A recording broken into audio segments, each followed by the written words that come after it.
Hello, hello, hello. First of all, thank you guys for coming out on an amazing Florida spring night. How about that? There are people literally in New York and Chicago that are looking at these photos going, what were we thinking? If you don't know, I'm Kevin Hayslett. My wife is right there, Missy Hayslett. To my right, your left.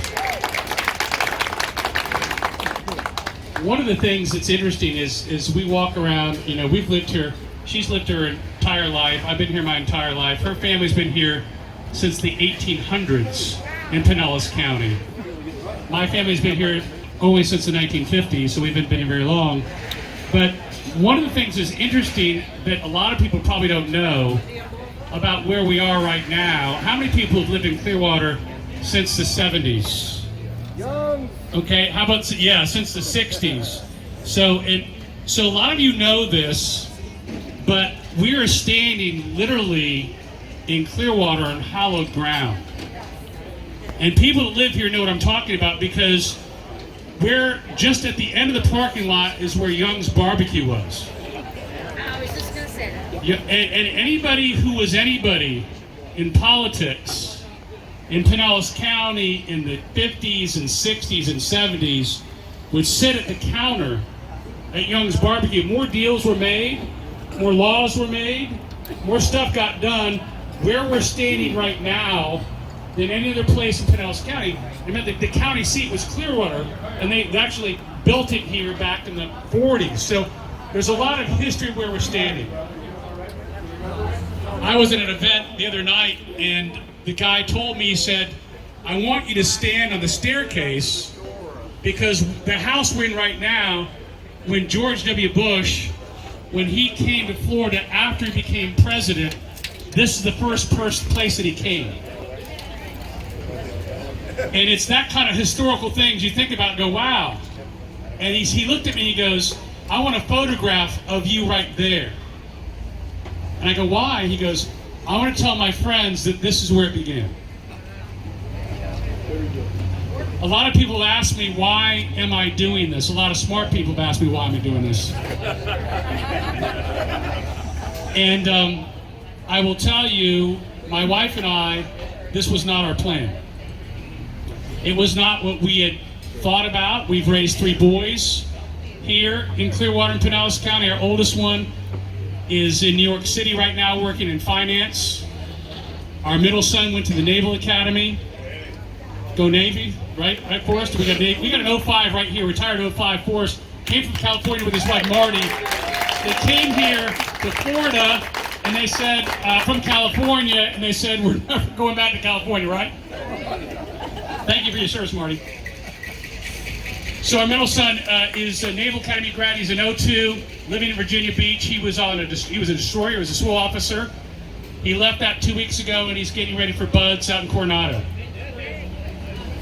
Our youngest son, the baby of the family, 6'7". He's a double math major at West Point. As I say, all my kids responded to the beatings very well. But in all seriousness, as a team, our focus was our family and we raised leaders. That's what we did. And I got to the point where, like a lot of you, especially that had military service, you watch what happened in Afghanistan last fall, and it was very disturbing. You kind of thought for a second, you know, we were so used to like status quo, right? We were used to having sort of lawfulness. We were used to our foes kind of being in fear. When Trump got elected, they said, Kim Jong-un will get in World War III in a matter of months. All of a sudden, in a matter of months, he was eaten out of Trump's hand. Remember that? We had it was peace. And then after Afghanistan, you saw what happened literally within weeks in Ukraine. You saw North Korea firing missiles. You saw China eyeing Taiwan. So certainly there's a time, certainly in our country, where a lot of us feel uneasy. There was a poll that was taken that I thought really scared me. They took a poll of Americans. They said, what would you do if Russia invaded the U.S.? how would you react? Right? How would you react? Yeah, John says right here, Ed grabbed his gun, right? Because we're in Florida, we have guns. This is not the Northeast. Interestingly enough, 38% of the Democrats said they would stay and fight. The rest said they would leave. Yeah, like where they gonna go? Like where they going? California? Where are they going to go? Where are they going to go? California. Anywhere but I'm reminded of what happened when Ronald Reagan was president. Someone who had come from Cuba came to the United States, and he was telling the president, you know, I'm so glad to be here. I'm a U.S. citizen. I can't believe how lucky I am.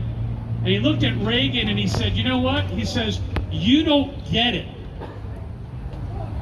There's no place for Americans to go. Right. You need to defend it. Right. So when people ask me why did I get in the race, it's because that feeling that a lot of us have in the pit of our stomach when we watch what's happening around the world. When we read that there's going to be a food shortage. You see that last week? Biden said, oh, by the way, there's going to be a food shortage. Right? By the way, right? You've seen what happened with inflation, right? You go to Publix, people say this is a hoax. You go to Publix, you realize there's no hoax. You look at gas prices, that's not a hoax. For those reasons, I decided to get in. The other reason I got in was I thought that someone from here should represent us. Yes. I thought that someone that knew the difference between Sand Key, Kansas City, right?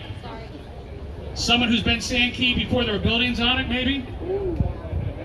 People that understand the legacy of Bill Young, who is our congressman, who brought 2 veterans hospitals in the same district. That's totally unheard of. You know why? You know why he was so great? Because he put the district first. A lot of people that run for office are dealing with very esoterical ideas. The goal of a congressperson or congresswoman is to represent who? The people that live in the district. District first mentality. That's where your mindset needs to go. That's where my mind's going. That's why I said I want someone who is in this district to lead this district. I also understand that it's not me running, it is us running. And it is us running. It is us running. And I also understand that it is not just our race, it's your race. This is not just our district, this is your district. And one thing that, you know, someone said, well, you know, why do we trust you? Why should we trust you? And it's interesting because we've walked, you talk about hollow ground. We've got 2 sons at military academies, and when you go to West Point, you stand where MacArthur stood or Patton stood, you get chills, right? Because those are the people that came before you. And my dad is right there. We were a couple of years ago, and we were at the World War II Museum in New Orleans. Anybody been there? If you haven't been there, you need to go there. It's the most amazing museum in the country. Yelp's rated the #1 museum in the country, the World War II Museum in New Orleans. But there's a whole section on D-Day. And Eisenhower was planning to invade Europe, to take over this, invasion by Germany. And they're planning the invasion. And he had 2 generals that he trusted. One was Patton. Who was the other, Tom? MacArthur. And they said, why did Eisenhower trust MacArthur and Patton? Why would he trust those 2 people more than anybody? The reason is they were his roommates at West Point. So 30 years after he was a plebe at West Point, a freshman, when he needed to count on somebody, he counted on people that he's known for 30 years, not for 30 days. So when I come before you to ask for your vote, to ask for your support, to ask you to tell 72,326 friends to vote, it's not because I'm in this race for 60 days. It's because I've been in this race for my entire life, standing right here in this district.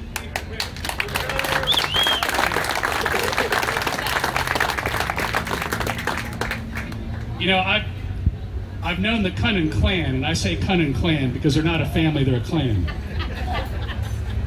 I've known the Cunnin clan for 55 years. John was my tennis coach at University of Florida. I was at Gator Tennis Camp. Mike and I had many doubles championships around this area. He's a great athlete, an unbelievable golf player. Jenny and I went to high school. I have a connection to every Cunnin. And I'm telling you, they have made this county a better place with their hard work and dedication. They really have. They really, really, really have. And I appreciate them bringing you great people here together tonight, because this is what this is. These are patriots that make a difference. It really does. These are the people that make a difference. And a lot of people ask, how can I help? How can I make a difference? The way you do it is you tell some friends. The way it is you tell friends on social media.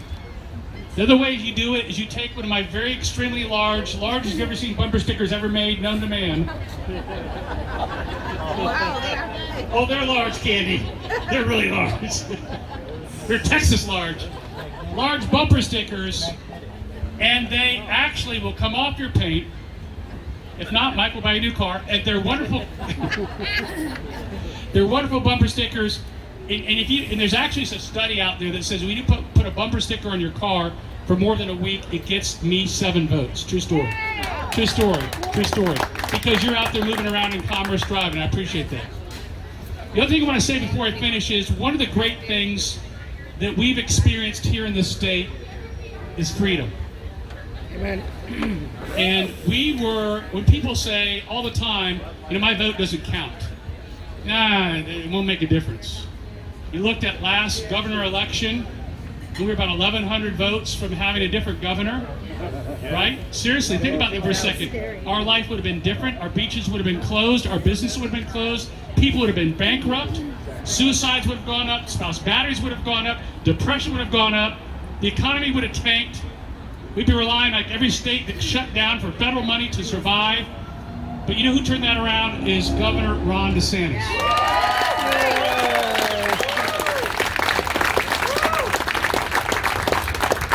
You know, my motto is make the United States Florida, right? It really is. Right, it is. And I'd be remiss if I didn't recognize the reason. No, it's true. Well, that's what I just said right here. You can quote me. I'm gonna trademark it, so don't steal it. Make Florida, make the United States like Florida. That's what I'm gonna do. But we couldn't have had our governor. He would have never been here, with the exception of actually 2 people. But one of those persons, the reason that we have our governor is right here. That's how cool this is. We have Governor DeSantis' dad right here. This is Ron DeSantis Sr. How about that? How about that? You know, I embarrass him anytime he shows up, but I mean, seriously, we would not be here. Seriously, we could not do this. We couldn't do this. And look, we're enjoying a most amazing Florida spring evening, thanks to my long-term friends, your support, and I'll tell you this, hopefully there'll be a time, God willing, you'll be able to tell your friends, I was here when it started. Thank you, guys.